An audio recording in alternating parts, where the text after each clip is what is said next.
I'm Lizzie O'Leary. And I'm John Heilemann. And with all due respect to Carly Fiorina, whose car hit and killed a deer today in Iowa, we thought it was demon sheep that had you all freaked out.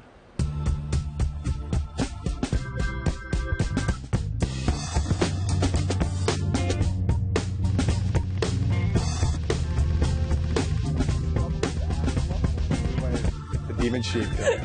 One of those demon sheep. All right, happy Lizzie O'Leary, host of Marketplace Weekend, is guest hosting day today, sports fans, in our School Tonight, Grading the Economy, Lindsey Graham lectures, and Trumpomics 101. But first, Team Clinton gets caught passing notes. For the past few weeks, the political world has been fixated on Hillary Clinton's email, but two stories have temporarily changed the subject, and not in a good way. The Washington Post published a story yesterday raising conflict of interest questions about Huma Abedin, Hillary Clinton's close aide and confidant. And then today, ABC News reported that Bill Clinton tried to get the State Department to approve paid speeches in two unseemly locales, North Korea and Congo. At a press conference in Minnesota this afternoon, Fox News reporter Ed Henry asked Hillary a three-part question about Huma, Bill, and Hillary's email server. Here is how Hillary Clinton responded.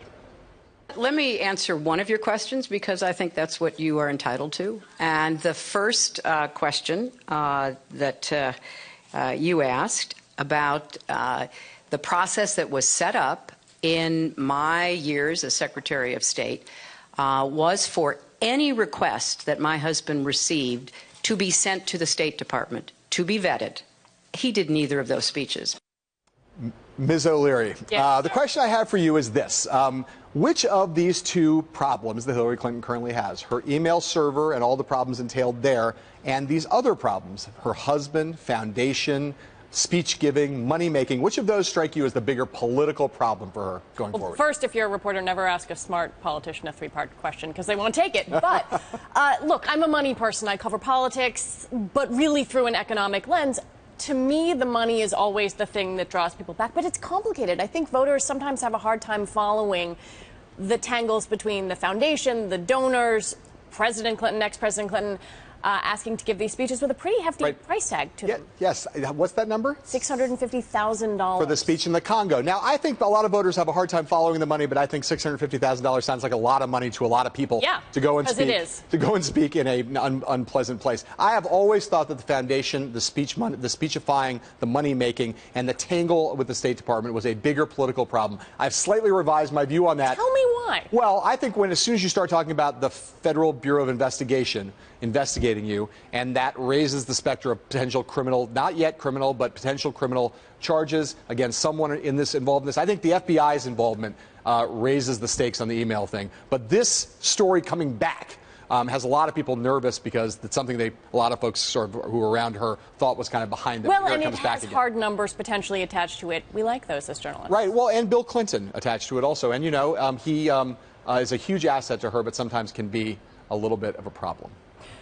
Well, up until now, we've only heard tidbits of what Donald Trump's economic platform might look like. But with every day, we're starting to get a little bit more of a sense of what President Trump might do if he ever reaches the Oval Office. So here are some of the proposals he's discussed just in the past week, raising from his stance on carried interest to companies moving to Mexico. I would say to the head of Ford, sorry, I'm not going to approve. You're going to pay a tax. Where every car and every truck and every part that comes across that southern border, you're going to pay a 35% tax. The carried interest is really a tremendous burden on the country. I would take carried interest out, and I would let people that are making hundreds of millions of dollars a year pay some tax, because right now they're paying very little tax. We have companies with thousands and thousands of jobs that are leaving this country to go out and get their money. Let the money come in, tax it at a much lower rate, and let the money come in. I know the greatest negotiators in the world. Like Carl Icahn's one of the best. If I put Carl in charge of Japan, Carl, handle Japan trade deals. It's over. Just walk away. Let them on the wrong. Oh, forget it. They even know that they don't have a chance, okay? Okay. So as a matter of politics, yes, Trumponomics may be appealing, but come on, as a matter of policy, does any of this actually make coherent sense? First of all, I want to say that I loved hearing the words earlier, the words President Trump come out of your mouth. That was like one of my best moments so far. The second thing I want to say is I'm going to crib from Albert Reinhold Hunt Jr., who wrote this great column in Bloomberg View today going through what we know of Trump's economic proposals. He says, you know, the building up the military, very expensive. He's not going to cut entitlements, Trump. The carried interest thing doesn't count for very much. The tariffs, et cetera. He says Trump is going to be the biggest budget buster in the world if he were president. But I defer to you on this because you are the expert on matters of budget, finance, economics, business. Well, okay, it is a budget-busting series of policies. But the other thing is, from an economic standpoint, there's not actually a coherent through line, right? So this is actually to the left of Barack Obama on carried interest, essentially saying I'm going to tax Wall Street and hedge funds at a normal income level, but at the same time lower the corporate interest rate there. So for corporate taxes, which is to the right. I mean, a lot of this stuff kind of doesn't have a particular through line to it and has a very protectionist bent in terms of free trade, which he says he's for, which doesn't make sense with a 35% import tariff. Well, that is a point I'll ask you, is there anybody in the world of business or economics that you cover who thinks that slapping a 25% tariff on Chinese goods and Mexican goods and other goods, anybody who thinks that makes economic sense? In a word, no. In a word, no. No sense under any circumstance. Would it be calamitous? Would it be horrible? It would start a trade war. We don't want to start a trade war. We don't want to start any kind of wars. Okay, so that's clear. Lizzie, not for Trumponomics. Okay.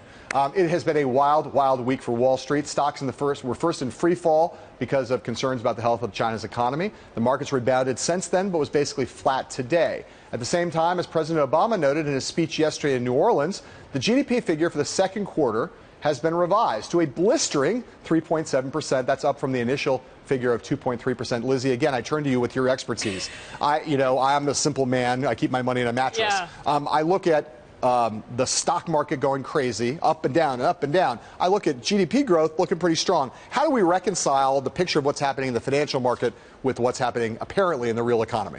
The very short version is that GDP looks backward. And while that's a great number, the stock market looks forward. The stock market is a series of bets on companies. A little more nervous there, in part because China is slowing down. I think the real reading is somewhere in the middle. And listen, stock market is not the economy. The economy is not the stock market. Well, it's obviously true because, as you know, Barack Obama had a great rising stock market for a long time and never got that much political credit for it. Absolutely. But it's interesting because your analysis suggests that if it's forward-looking, the market's forward-looking, which it is, that would suggest it would be good for Republicans who want to be a change from the Democratic Party, that the situation was getting worse. On the other hand, the market seems divorced from the real economy, and the real economy matters a lot more to voters. The real economy matters a lot more to voters, and they certainly haven't seen, when you talk about the people who have benefited from the overall market trend that we've seen in the past 5, 6, 7 years, that's not your average voter. So I think there's still a bit of a disconnect there. So if you were Hillary Clinton and you were the Democratic nominee, would you rather have, in next fall, would you rather have a down market and an up real economy, or would you rather have the real economy trending downward but the stock market booming? I think for the people she's trying to reach right now, you want a real economy that has some tangible feel that it's getting better, or at least in terms of people's anxiety, because that's kind of what motivates them to vote, anxiety. Right, and she's got to make the argument in the end, if she's the nominee, she's got to make the argument that she's going to basically be an extension with some modification of Barack Obama's policies. And so if the GDP is growing, if the unemployment rate keeps going down, that's a better argument for continuity, regardless of what's happening in the stock market. Yeah. I would think. But you know more about almost everything. I like you deferring to me. I like it, too. Makes it a lot easier for me. All right, up next, a Republican presidential candidate who says he wants to, quote, beat Donald Trump's brains out, end quote, in the South Carolina primary, at least. That's Senator Lindsey Graham, and he's here with us when we come back.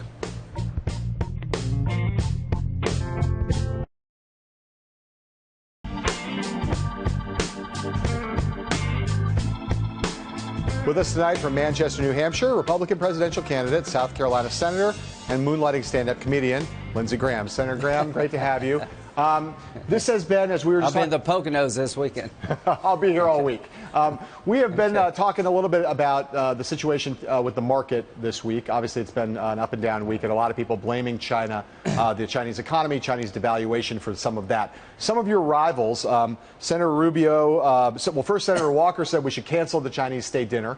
Senator Rubio says we should downgrade it to a working dinner. And Donald Trump says that Obama should give him a Big Mac. So I'm curious what you think of those proposals in quotes, by your Republican rivals related to China? I don't care if we have a state dinner or not. It's what you say, no matter whether you're at McDonald's or at a state dinner. I wish we'd communicate to the Chinese that we want a good relationship. Undervaluing the yuan, manipulating your currency is bad for the relationship. Building islands over resource-rich waters claimed by others, cyber attack, intellectual property theft is going to jeopardize this relationship. We will be hurt, but you will be hurt more. Change your behavior and enjoy your wine. Well, then, Senator, can you give me something concrete that you would change in U.S. policy toward China? Because most of those things you've talked about are already U.S. policy. Well, we haven't done anything on currency manipulation. I would declare them currency manipulators. And start a trade war? Well, no, start a level playing field. If you think starting a war is fighting back for your interests, then I disagree. I think they intentionally manipulate the value of the yuan. That creates a discount on Chinese-made products at the expense of American manufacturers who compete in the world marketplace. And if I were president, they'd pay a price. I got 67 votes for a currency manipulation bill with Chuck Schumer. Senator, I'm going to ask you about Donald Trump. But I know it's the unavoidable question. There was a Monmouth University poll that came out about South Carolina. Had Donald Trump leading the way in your home state, 30%, had you down at 4%. He mocked you a little bit, as he often does, on Twitter. You fired back and said you called him an idiot, a complete idiot on CNN, and said you'd beat his brains out if he came to South Carolina. The question I have for you, I enjoy it when you say those kind of things. They're always fun. Yeah. Having a little fun with the Donald. But do you think that, look, I mean, it feels to me, some would say that kind of firing back at him is kind of stooping to his level, that you're kind of playing the game on his turf. Do you think that kind of helps your cause, first of all, and do you think it helps the kind of tone of the debate to fire back at him in that way? Well, number one, you can't take yourself too seriously. So at the end of the day, I think the problem with Mr. Trump is that his policies really don't work. You're not going to destroy ISIL by taking oil owned by the Syrians and the Iraqis. You'll turn everybody in the Mideast against us. It'll be the greatest recruiting boom in the history of ISIL. It will isolate our friends in Israel and Jordan. It would be a nightmare. It'd be a blessing for ISIL. Donald Trump's policies would help ISIL more than anything I could think of. That's what will be his undoing. Senator, Donald Trump has been gaining traction in part because a lot of Americans like what he says economically. I'm curious, we've gotten these GDP figures that are quite positive. What's your assessment of where kind of the real economy is right now for most people? Well, number one, I don't know what he says about the economy. I have no idea what his economic plan is other than it's great and it's going to be big. All I can say is if the next president to deal with long-term entitlement spending, which makes us grease. The economy is stagnant because I think policies in place make it hard to create jobs. But really the next president needs to dust off something like Simpson Bowles, adjust the age of retirement for Medicare and Social Security, means test benefits, address the mass retirement of the baby boomers that wipe us out by 2040, where all the money in taxes goes to interest on the debt, Medicare and Social Security payments. Get us in a room as Republicans and Democrats and deal with the unfunded liabilities of this country, which are $70 trillion. That's what I want to do as president, to bring us together, not insult everybody. Senator, let me ask you another political question. There was a story in Politico this week, talked about your home state, and talked about the kind of bind, as they portrayed it, that some elected officials down there and other leaders in the party are with respect to you. Former Governor Beasley, current Governor Haley, Mark Sanford, others who have not endorsed you. And the story basically says, look, they don't want to endorse Lindsey Graham because they don't think he's going to be the nominee, but they're trying to give him some space right now, but they won't end up being with him. So my question for you is, do you think that's a true assessment of the situation down there? Why are those folks not with you? And is there any chance they will be with you by the time the primary comes? At the end of the day, how I perform in South Carolina will be determined how well I do outside of South Carolina. I've been in the state for 20 years. People have been incredibly kind to me. I've got a great donor base. I won a 6-way primary where I was Lindsey Graham amnesty, and it was all about immigration, about 41 points. So at the end of the day, what's going to get me through South Carolina is to perform well in New Hampshire and do well in Iowa. And if I don't do well in Iowa and New Hampshire, then it will be a campaign that needs to be reassessed. But I feel good about South Carolina. We're smiling faces, beautiful places. I don't know how Mr. Trump fits into that model. Time will tell. Senator, really quickly, I have to ask you, look, I'm an economics reporter, but I see you, a respected member of the Armed Services Committee, someone who obviously is a strong voice on national security, but you're destroying a phone and slinging insults with Donald Trump. Tell me why, for you personally, this is worth it. Oh, it's fun. I mean, he gave out my cell phone number on national television, so I had fun with it. And at the end of the day, we'll get serious. This is the silly season. You know, you had Scott Walker talk about destroying ISIL today. I like Scott, but there is no plan there. If you don't have American ground troops in Iraq and eventually part of a regional army to go into Syria, there's nobody left in Syria to help. So at the end of the day, if you don't understand we need ground forces in Iraq and Syria, then you're not serious about destroying ISIL. You're not ready to be commander-in-chief. And John Kasich's a great guy. He said defense cuts under sequestration didn't bother him at all. Well, they bother the hell out of me because we're going to destroy the military. Senator Graham, you got that point in. I knew you wanted to take that shot at Governor Kasich. Thank you. Thank you.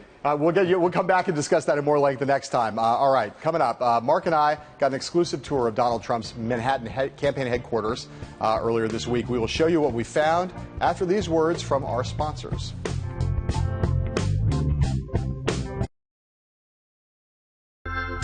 Earlier this week, Mark and I got the first exclusive look inside Trump's campaign office here in New York City. This is what we found.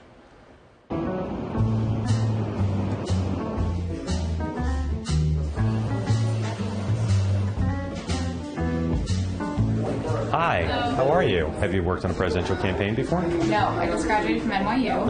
I've worked on some smaller campaigns, governor campaigns, but nothing like this. And what do you do all day? Well, I coordinate things, so I make sure everyone has what they need at the states. I process the scheduling request. I help cope a little bit with the press secretary stuff.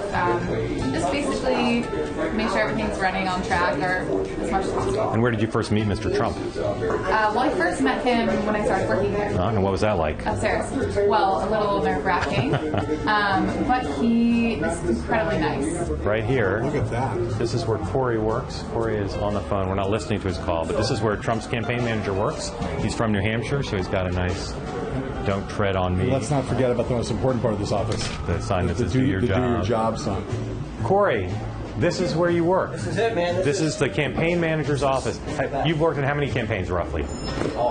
40. Have you ever had a campaign office that overlooks Fifth Avenue? Or one with a balcony? Man, I got a balcony, right? It doesn't get better than this. Get better than this. I got a refrigerator that has Monster in it, right? Keeps me going. It's awesome. And then we got a balcony to enjoy some nice weather. And some exposed pipes, a little asbestos, just the usual. It's a campaign, man. Fifth Avenue near Central Park. Is this where you'll stay?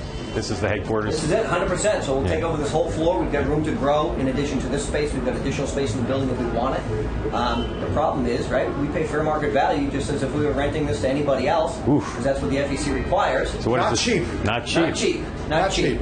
But you have a good backer for the campaign. We have candidate. a strong backer. But honestly, this has never been what anybody would call a shoestring operation.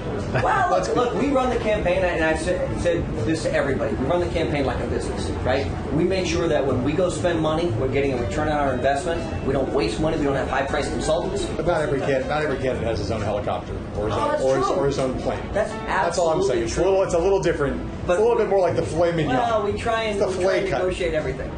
Pizza. The pizza's here. Oh, let's get in there. We got to see this because every campaign has pizza. But more importantly, this is where they open all the mail. They answer probably 80% of the calls right here. They sort it, and then these are some of the things that people have sent in the last 30 or 45 days. Wow. That just gets tacked up there. This is just a fraction. So this is looks like today's mail is right here. This is $2. So that's today's mail that's come in so far. How many pizzas you get a day? We'll get 3 or 4 of these a day, plus then you get the FedEx packages or people who send priority or whatever it may be. And does everybody get a response? Everybody gets a response. You are the 4 hardest working people in America. Others somewhere around. Other people answer too. Pizza is a big part of every campaign. For sure. So can we take a look at your pizza? Of course. What do you got on there? Just So it's called margarita slice. That's with some red pepper and some oregano. looks pretty good. Pretty good. I'd love that.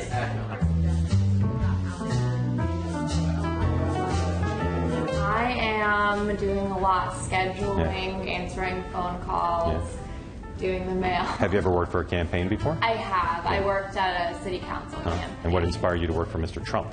Mr. Trump, I think, has a different view of politics, which I really like. I was a political science major, and I know a lot about politics, so I really think it's a refreshing take on how politics in America actually goes, and I want to make a difference in America, and I actually believe that Mr. Trump will be able to do it. If your office is on Fifth Avenue, well, but you might think not a normal campaign, but this looks like a campaign. We could be anywhere in a campaign. True. Well, that's what I like about it, because I don't need all the jazz that comes with the